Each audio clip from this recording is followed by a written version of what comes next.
Tim kami sudah mempersiapkan beberapa berita yang menjadi pilihan di pagi hari ini, berita-berita apa saja yang tersaji di Selamat Pagi Cirebon, kemudian berita-berita di halaman utama atau di headline koran juara, koran Radar Cirebon dan koran politik terbesar di Jawa Barat, yaitu koran Rakyat Cirebon. Berita-berita apa saja yang tersaji, baik halaman demi halaman di kedua koran tersebut, kemudian juga berita-berita dari dunia olahraga, dari Ciayu Majak Kuning, bahkan berita-berita nasional dan dari internasional, semua disajikan secara lengkap baik di koran Radar Cirebon dan koran Rakyat Cirebon edisi hari ini. Untuk melengkapi dan memperbarui berita-berita Anda di hari ini, jemari Anda cukup mengklik radarcirebon.com. Ikuti terus berita-berita yang ada di radarcirebon.com, pemirsa.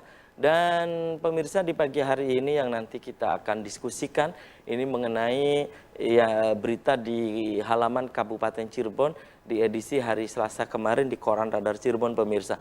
Di mana di koran Radar Cirebon di edisi hari Selasa kemarin itu di beritanya diungkapkan bahwa jadwal mutasi di pemerintah Kabupaten Cirebon ini mundur lagi. Yang sedianya mutasi ini akan digelar 1 April kemarin, ini diundur Jumat besok ya, rencananya tanggal 3 April. Nah, nanti bagaimana pendapat baik dari akademisi dari Universitas Muhammadiyah Cirebon dan juga dari penulis ya, esai-esai politik berkaitan dengan mutasi ya, tarik ulur mutasi di pemerintah Kabupaten Cirebon. Dan pemirsa, di prolog tadi sudah saya sampaikan bahwa di pagi hari ini yang nanti kita akan diskusikan ini tentang tarik ulur mutasi dan rotasi di pemerintah Kabupaten Cirebon, pemirsa.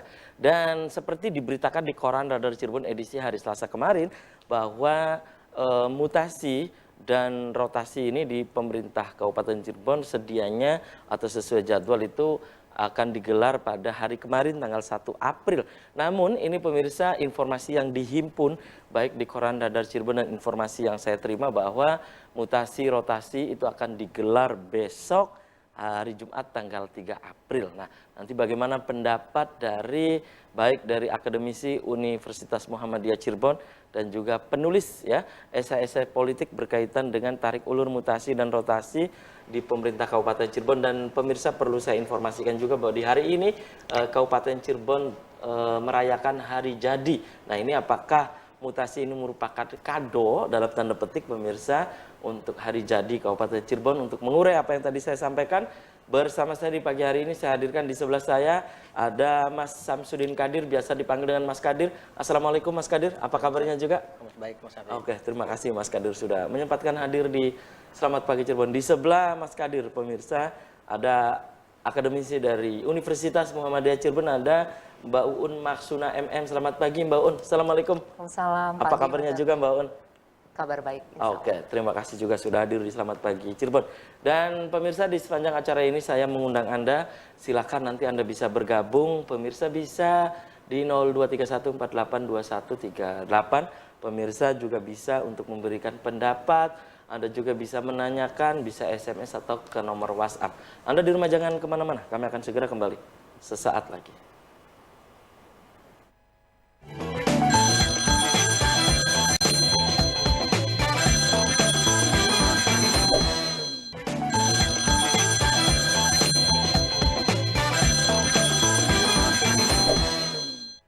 Ya, Anda masih di Selamat Pagi Cirebon, pemirsa, dan saya ke Mas Kadir nih. Mas Kadir, ini di pemerintah Kabupaten Cirebon lagi-lagi ini tarik ulur mutasi yang dari akhir tahun 2019, kemudian juga diprediksi awal 2020, dan sekarang ini sampai ke bulan sampai ke awal April ya, bertepatan dengan hari ini di hari jadi Kabupaten Cirebon yang ke-538. Pendapat Anda, ini selalu tarik ulur dan kalau topik beberapa bulan yang lalu, beberapa minggu yang lalu maju mundur, sekarang ini tarik ulur mutasi rotasi pemerintah Kabupaten Cirebon. Pendapat Anda, Mas Kadir? Ya, kalau dilihat sepintas ya terkesan lelet begitu ya.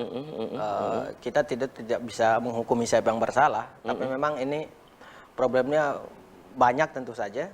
Tapi ketika kemudian ada pemberitaan bahwa kemarin atau besok ya tepatnya ada semacam pelantikan kolektif gitu untuk Iya, untuk hampir besok ya. Besok tanggal 3 April. 3 April begitu. Ya lagi-lagi kita berterima kasih saja daripada tidak sama sekali begitu. Karena susah juga kita lama-lama memberikan kritik, menyampaikan semacam catatan kaki, Ya, tapi tidak punya gitu dampak begitu ya. Ya daripada tidak sama sekali ya kita harus berterima kasih tentu saja. Tapi kemudian yang menjadi catatan berikutnya ketika kemudian itu kita terima sebagai sebuah realitas keputusan pemegang kebijakan begitu.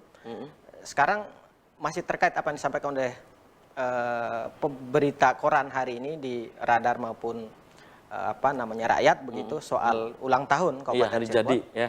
Ya tentu saja apa yang kita terima besok itu merupakan bukan sekedar kado tapi juga apresiasi. Maksudnya besok di pelantikan mutasi itu, iya. Ya, mutasi rotasi kalau jadi nih kalau ya. jadi besok, ya, besok. ya itu adalah bonus juga bagi masyarakat untuk memahami bahwa ulang tahun ini mesti dirayakan bukan sekedar untuk mengganti waktu tapi juga untuk menghadirkan sumber daya baru yang harapannya energi baru yang bisa meningkatkan kinerja di birokrasi Kabupaten Cirebon begitu.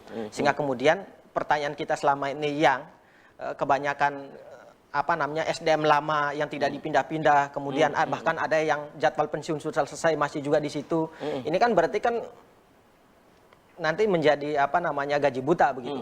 Artinya kalau misalnya besok benar-benar itu terjadi, saya kira ini bonus ulang tahun. Kita berharap agar kemudian tidak sampai di sini tapi juga diikuti dengan kinerja ke depan begitu. Tapi catatan yang paling penting dari apa yang disampaikan di awal tadi yang paling penting adalah ketika kemudian besok itu dan berikutnya Pak Bupati atau pimpinan daerah di Kabupaten Cirebon tidak mampu menyulitkan sumber daya itu untuk meningkatkan kinerja, saya kira mutasi dalam momentum ulang tahun 538 ini bukan sebagai bonus, bahkan dia menjadi bencana awal untuk pelaksanaan pemerintahan. Sebaliknya. Baik. Oke, tahan dulu Mas Kadir, saya ke Mbak Uun nih. Mbak Uun, Anda sebagai akademisi ini melihat mutasi yang maju mundur, tarik ulur gitu ya, yang tadi saya ungkapkan di awal. Informasinya itu di akhir 2019, di awal 2020 sampai sekarang ini sudah memasuki bulan yang keempat, bulan April ya, ini awal April lah. Ini selalu berita di koran Radar Cirebon edisi hari Selasa kemarin, jadwal mutasi mundur lagi. Nah, pendapat Anda ini selalu maju mundur. Kenapa sih? Atau dalam pengamatan Anda ini ada sebuah tarik ulur ini apa? Ada sebuah kepentingan atau apa sih gitu? Iya, Mbak Uun, silakan. Ya. Tadi seperti yang dikatakan oleh Mas Kadir bahwa pelantikan ini kan rencananya besok ya. Besok tanggal 3 April. Kalau bisa dikatakan kado, ya itu kado buat masyarakat Kabupaten Cirebon ya.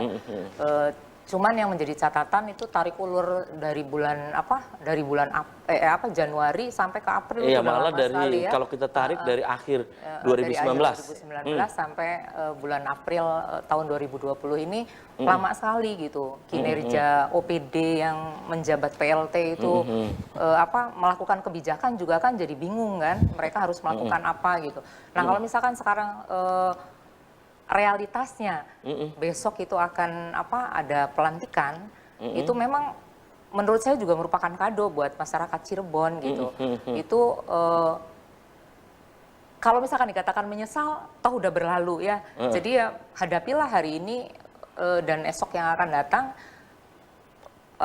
Bupati menunjukkan kinerjanya gitu, bahwa apa yang dilakukan untuk besok merupakan sesuatu yang awal baik buat masyarakat Kabupaten Cirebon secara keseluruhan. Iya, gitu. dan ini menjadi energi ya, energi baru, positif, energi positif, ngecas gitu kan.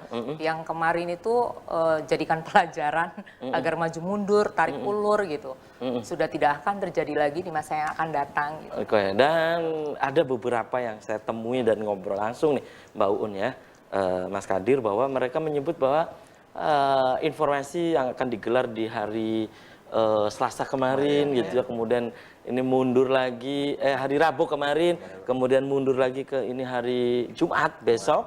Ini beberapa yang saya temui baik di Eselon 2 maupun ngobrol-ngobrol langsung dengan setingkat camat dan seterusnya, dia mengatakan bahwa udahlah, mutasi atau nggak dipikirin akhirnya tuh. Akhirnya tentu ini akan relasinya dengan misalnya kinerja atau apa nih Mbak Un?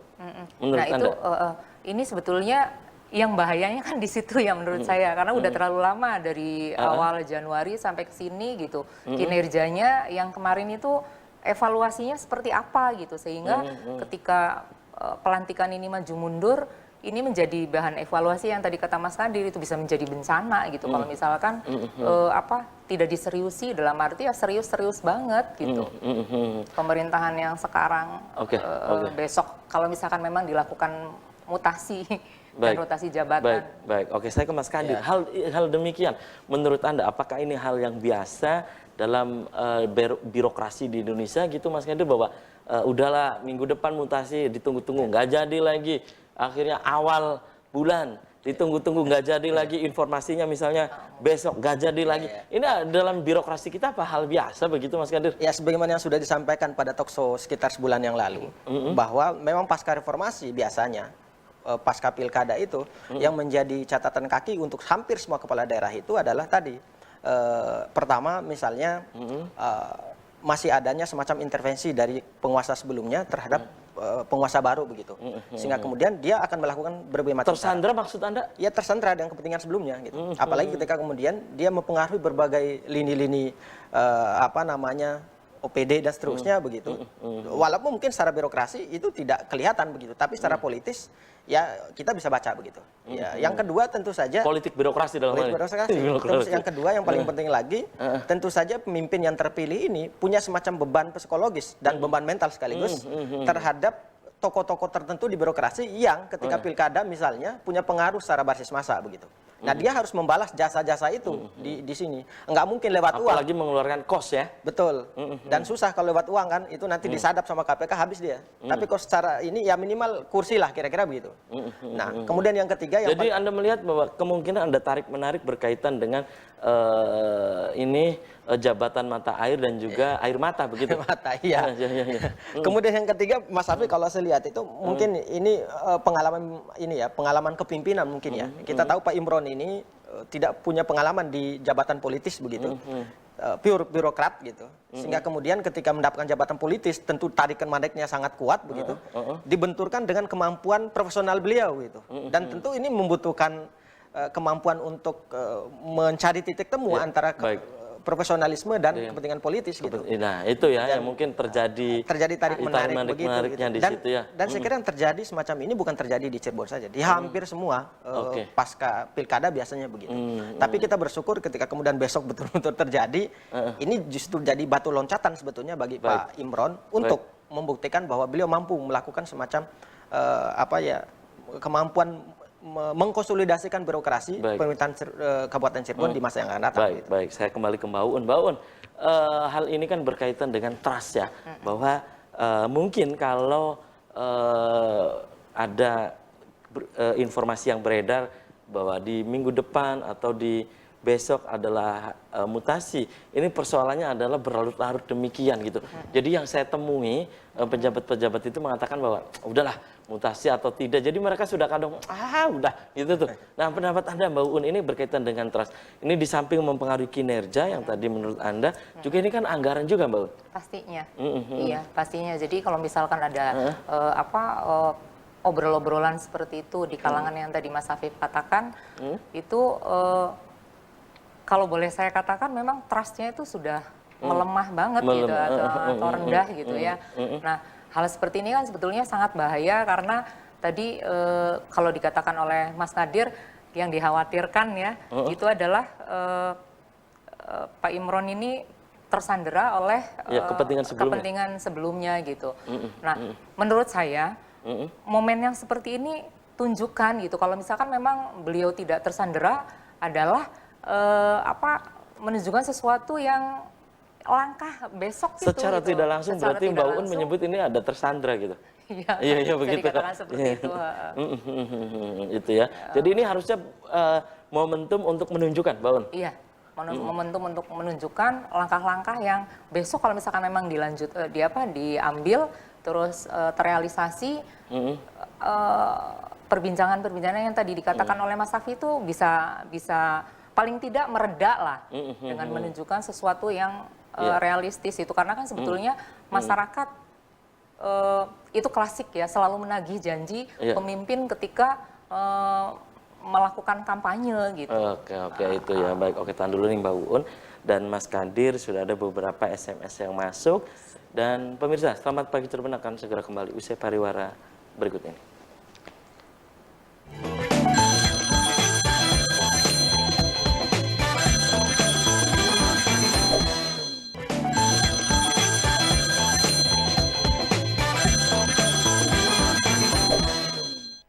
Ya, selamat pagi Cirebon, masih di hadapan Anda pemirsa, dan di segmen ini saya sudah membuka pemirsa. Pemirsa bisa bergabung, silahkan bisa di 0231 482138. Pemirsa bisa untuk berpendapat via SMS atau ke nomor WhatsApp. Silakan pemirsa, dan ada 2 SMS yang masuk. Ini saya baca. Selamat pagi Cirebon. Ini harusnya segera melakukan mutasi dan rotasi untuk penyegaran. Kalau tidak jadi lagi, waduh ini bagaimana ya? Ini dari pemirsa di Arjayanangun. Satu lagi, ini dari pemirsa di Kecamatan Gunung Jati ya, juga berpendapat bahwa ini saya sapa dulu nih pemirsa yang interaktif. Halo, assalamualaikum. Halo, assalamualaikum. Assalamualaikum, selamat pagi. Ya, selamat pagi dengan Kang Kurdi di Arumsari. Kang Kurdi di Arumsari. Silakan Kang Kurdi di Arumsari. Mangga Kang Kurdi. Gini Pak Habib dan 2 narasumber yang terhormat. Kita semua kan tahu bahwa betapa tersanderanya Pak Imron ya. Tersandra. Dengan kondisi lama gitu. Tidak semudah membalikan telapak tangan. Oke. Mutasi yang berulur-ulur gitu, itu secara fisiologis jadi beban untuk beliau. Itu yang pertama. Yang keduanya, tuntutan masyarakat yang demikian besar. Tuntutan apa itu Kang Kurdi? Perubahan di Kabupaten Cirebon, Tuntutan terutama dengan cacatnya yang lama. Ini juga sama menjadi beban fisiologis buat beliau. Apalagi sekarang beliau menjadi ketua DPC. Walaupun dasarnya kan bukan orang politikus. Betul.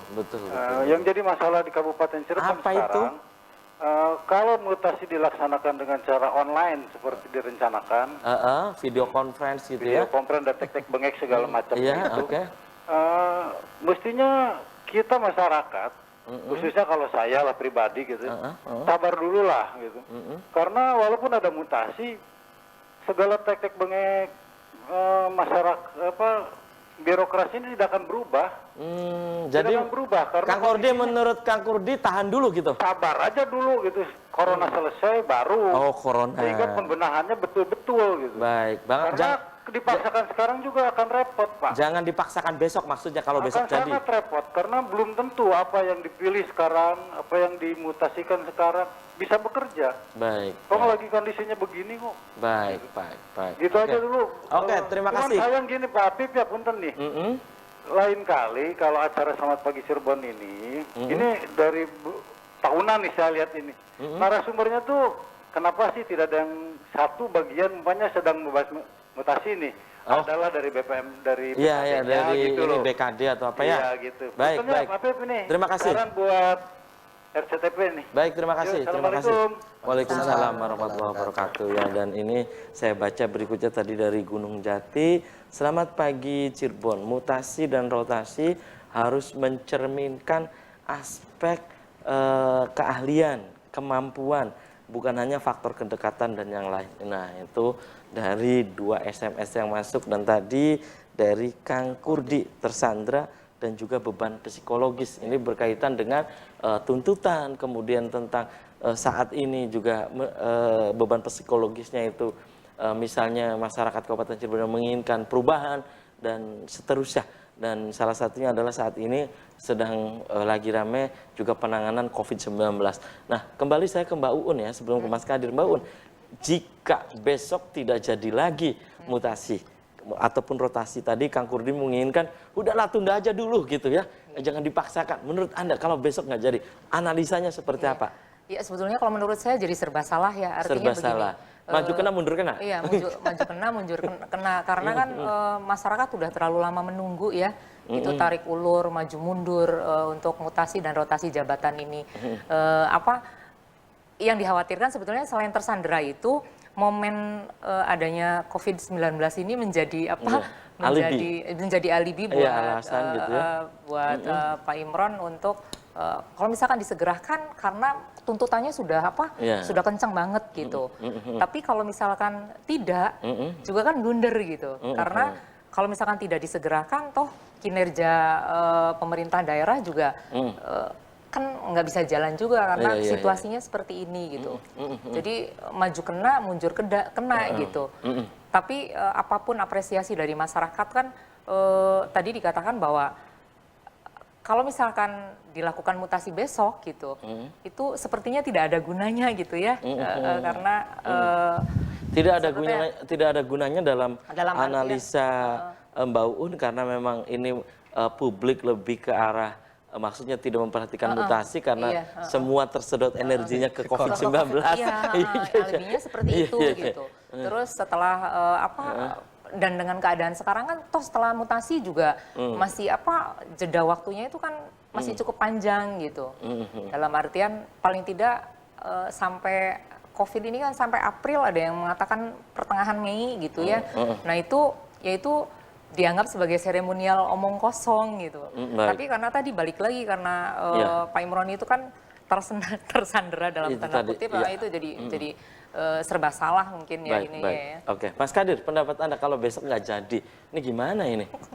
Kalau besok nggak jadi, ya sandranya berulang kali. Sandranya berulang kali. Pertama, sandra kalau sebelumnya tersandra oleh kepentingan politik dan politik birokrasi terutama, ya, termasuk partai politik tentu saja yang punya punya investasi saat pilkada begitu. Nah, yang paling penting lagi adalah sandra oleh publik. Sandranya ya opini begitu, bahwa ya Imron belum mampu ternyata untuk menjadi pemimpin yang yang bergerak cepat untuk menghadirkan perubahan, karena perubahan pembangunan fisik itu tergantung daripada bagaimana kemampuan pemimpin dalam mempercepat proses akselerasi perubahan atau soliditas di birokrasi begitu. Salah satunya ya mutasi itu. Nah, ketika kemudian itu gagal ya lagi-lagi saya bilang tersandranya 2 kali begitu. Tersandranya, dan ini semakin berat. Bebannya semakin berat. Bebannya tentu saja semakin berat. Sebagai catatan sebagaimana disampaikan oleh Kang Kurdi tadi. Beban beliau sekarang ini kan bukan sekedar beban 6 tahun perjalanan beliau memimpin sekarang, 6 bulan sekarang gitu. Tapi juga akumulasi dari ketidakpercayaan publik atau masyarakat terhadap pemimpin itu ya, public distrust. Mimpinnya korup, birokrasinya tersandra korupsi juga. Tiba-tiba kemudian tersandra oleh opini publik bahwa sekarang juga tersandra oleh kepentingan bagi-bagi kue gitu. Jadi kan muter aja di lingkaran itu gitu. Jadi publik akhirnya kemudian bisa-bisa jadi begini, mau ganti mutasi tidak mutasi juga dan sama. Dan itu yang mungkin saya temui beberapa birokrat gitu ya, kemudian juga masyarakat itu ada bilang begitu, Mas Kadir. Iya, saya kira tidak sedikit orang yang sampaikan semacam itu ya. Tentu saja banyak orang. Karena gini, dalam konteks kepemimpinan kalau kita baca berbagai penelitian ilmiah soal kepemimpinan daerah, otonomi daerah pasca reformasi itu, jadi momentum ujian terbaik bagi seorang pemimpin itu adalah 6 bulan pertama itu. Kalau kemudian dia berhasil melewati itu dia akan kemudian melakukan lompatan kepemimpinan yang sangat luar biasa. Ketika 6 bulan itu kemudian gagal membangun opini publik sebagai pemimpin yang patut untuk didengar misalnya. Berarti publik, seterusnya juga? Seterusnya bisa saja dia mampu begitu, tapi opininya sudah terbangun blacklist sejak awal. Terkonstruk sejak awal bahwa memang pemimpin yang tidak mampu untuk melakukan semacam itu. Gitu. Nah kalau itu yang terjadi, ya apa gunanya ada seorang pemimpin begitu. Tapi saya kira semoga saja pembisik-pembisik Pak Bupati bisa menyuarakan kritik kita ini, menyambungkan kritik semacam ini, karena orientasi kita bukan untuk menjelekkan, untuk merendahkan, tapi ini semacam masukan yang kira-kira sepertinya perlulah untuk cara pandang orang ketiga itu kan penting juga dalam pemimpinan. Baik, itu ya jadi second opinion ya. Betul. Baik. Dan silakan Anda pemirsa, di segmen ini saya masih membuka Anda untuk kembali bergabung. Nah, ini ada pemirsa yang bergabung kembali, Mbak Uun dan Mas Kadir. Saya angkat dulu. Halo, assalamualaikum. Waalaikumsalam warahmatullahi wabarakatuh. Ya, dengan siapa di mana, Kang? Sama Dedi di Mundu. sama Pak Dedi di Mundu. Silakan Pak Dedi di Mundu. Silakan Pak Dedi. Waalaikumsalam Mas.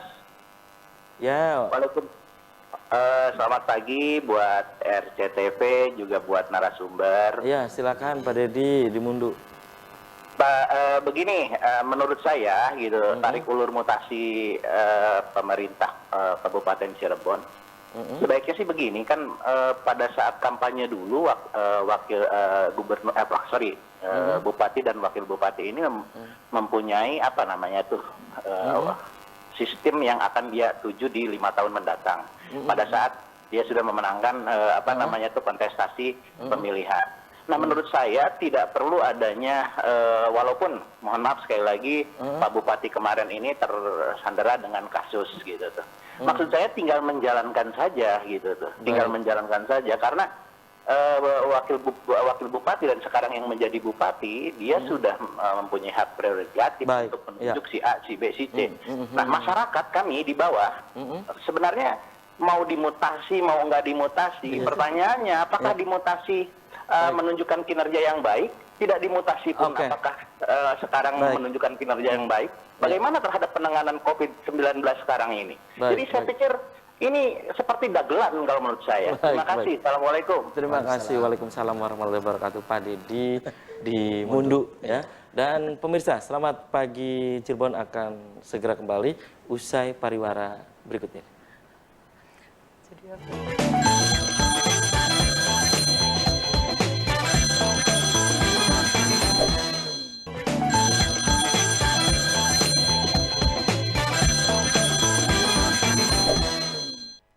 Terima kasih Anda masih di Selamat Pagi Cirebon pemirsa, dan saya baca ini ada beberapa WhatsApp yang masuk. Ini diantaranya, Assalamualaikum, selamat pagi Cirebon dari Jejen di Sumber. Rotasi mutasi di pemerintah Kabupaten Cirebon mungkin dengan kondisi seperti ini, kalau boleh saya berpendapat pertama harus memperhatikan skill sehingga ini bisa melayani masyarakat sesuai dengan profesionalitasnya. Dan dengan kondisi seperti ini, kalau saya boleh usul, dipending saja dulu supaya di waktu ini bisa dilakukan semacam pertanggungjawaban di posisi sebelumnya katanya ya. Ini ada pemirsa yang interaktif lagi nih. Halo, Assalamualaikum, selamat pagi Cirebon. Halo. Halo. Ya, selamat pagi Cirebon. Selamat pagi Cirebon, Mas Iya, Apip, Mas Kadir dan Mbak siapa yang dari Mbak PMC? Uun, Mbak Uun.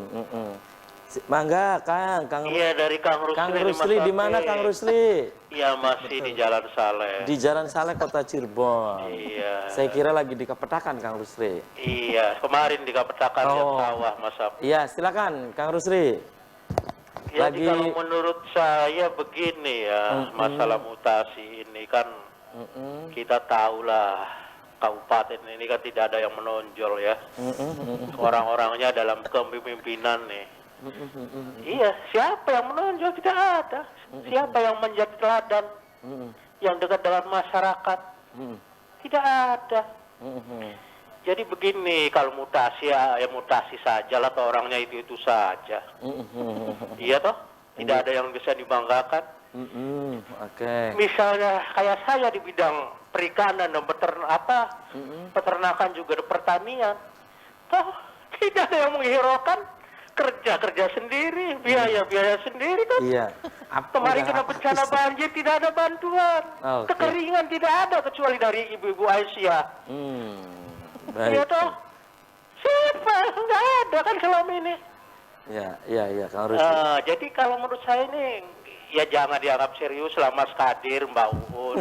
Biarkan saja mereka itu tuh. Orang itu juga ngapain diseriusin. Baik. Bahkan tadi Cirebon itu tidak ada kemajuan dalam pembangunan, itu tidak ada, biasa-biasa saja, jalannya rusak. Baik. Iya, itu saja.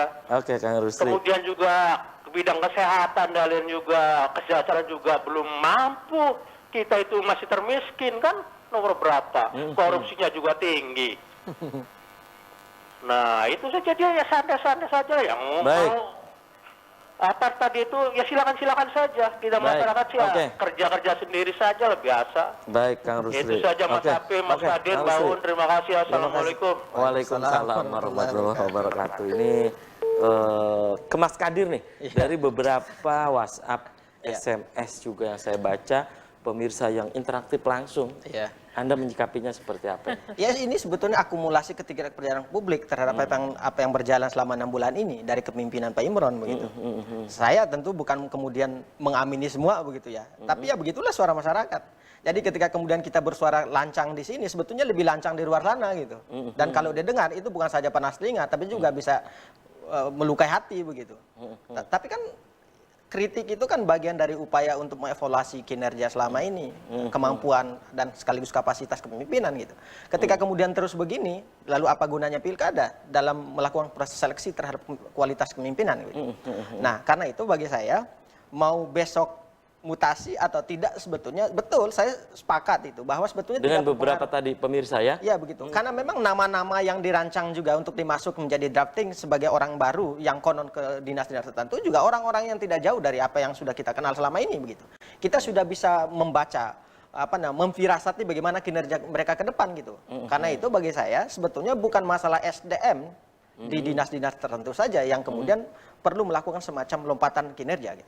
Yang paling penting sekarang itu adalah bagaimana political will dari seorang pemimpin untuk menggerakkan semacam mesin birokrasi ini ke depan ketika kemudian pasca lakukan mutasi gitu. Kalau misalnya kemampuan leadership dari seorang pemimpin tidak mampu menggerakkan mesin ini, mau dimutasi atau tidak, ya tentu tidak akan melakukan. Mesin birokrasi. Iya, Anda mesin ya? birokrasi tidak akan mampu menghadirkan suatu kinerja yang membangun bagi masyarakat. Apalagi kalau kemudian tadi masyarakat sudah menagih janji pilkada sebelumnya soal banjir, soal kesehatan masyarakat, apalagi sekarang wabah COVID-19 yang begitu menakutkan bagi kita semua begitu. Sementara birokrasi masih tidak menentu begini kan. Jadi kita mau dilayani oleh siapa ketika kemudian kita mengalami semacam bencana semacam ini begitu. Baik. Oke, Mbak Uun, ini pendapat Mbak Uun dari beberapa WhatsApp, SMS, kemudian pemirsa yang masuk memberikan pendapat. Mbak Uun.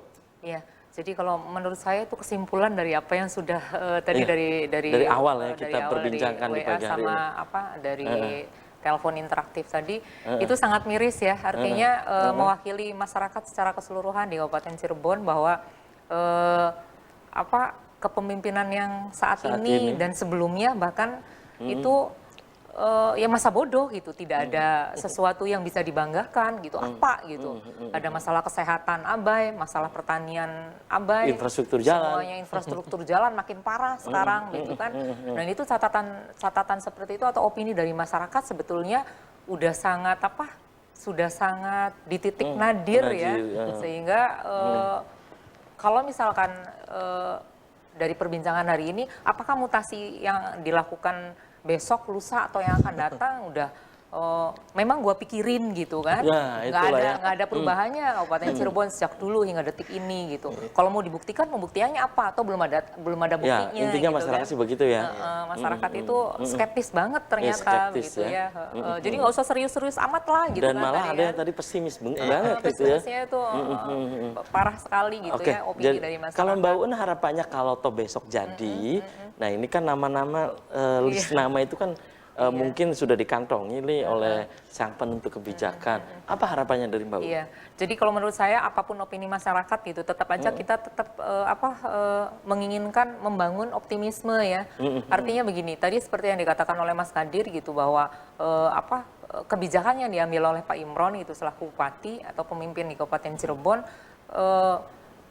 ia ditunjukkan dengan sesuatu yang kalau misalkan sudah ditentukan besok itu mutasi dan rotasi gitu, kepemimpinannya itu ya nanti akan dipertaruhkan kan untuk yang akan datang, political will-nya itu seperti apa dan bagaimana, masyarakat akhirnya tetap aja menunggu dalam artian walaupun catatan masa bodohnya tentu memori dari masyarakat itu kan kental banget yang saya tangkap tadi ya, tapi gebrakan, keberanian yang kalau saya secara pribadi gitu ya, jadikan ini sebagai gebrakan agar menunjukkan supaya tiadakan sandera-sandera yang secara psikologis yang dialami oleh beliau itu paling tidak diredam lah gitu dengan pembuktian gitu. Tentu itu merupakan harapan saya sebagai salah satu warga Kabupaten Cirebon ya. Dan Mas Kadir, ini kalau besok, jika besok memang betul ya tanggal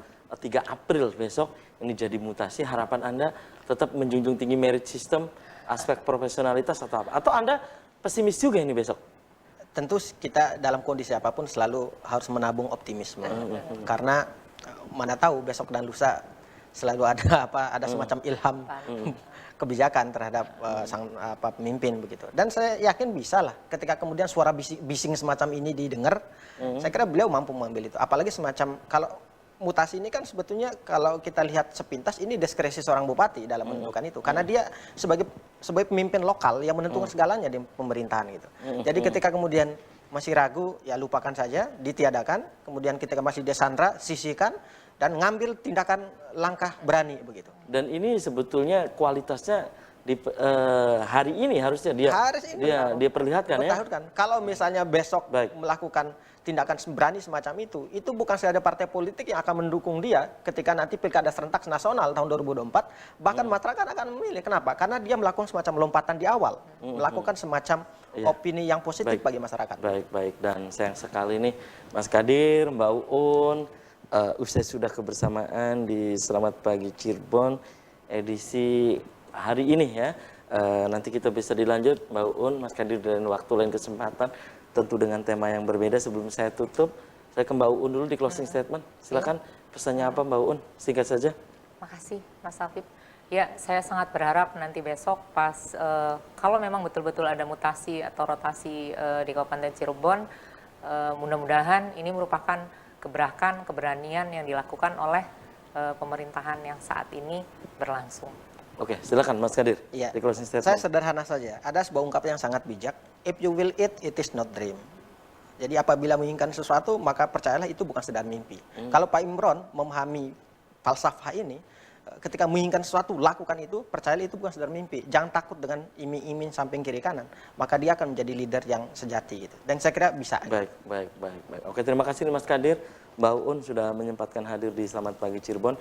Dan pemirsa mohon maaf, ada beberapa WhatsApp, SMS yang belum saya baca. Pemirsa sudah interaktif langsung bergabung di Selamat Pagi Cirebon. Saya juga haturkan terima kasih. Demikian Selamat Pagi Cirebon edisi pagi ini. Semoga bermanfaat. Terima kasih juga atas perhatian dan kebersamaan Anda. Akhirnya saya, Afif Rifai, dan kerabat kerja di pagi hari ini harus pamit undur diri. Sampai jumpa lagi besok. Selamat beraktivitas kembali. Wassalamualaikum warahmatullahi wabarakatuh. Mas Kadir.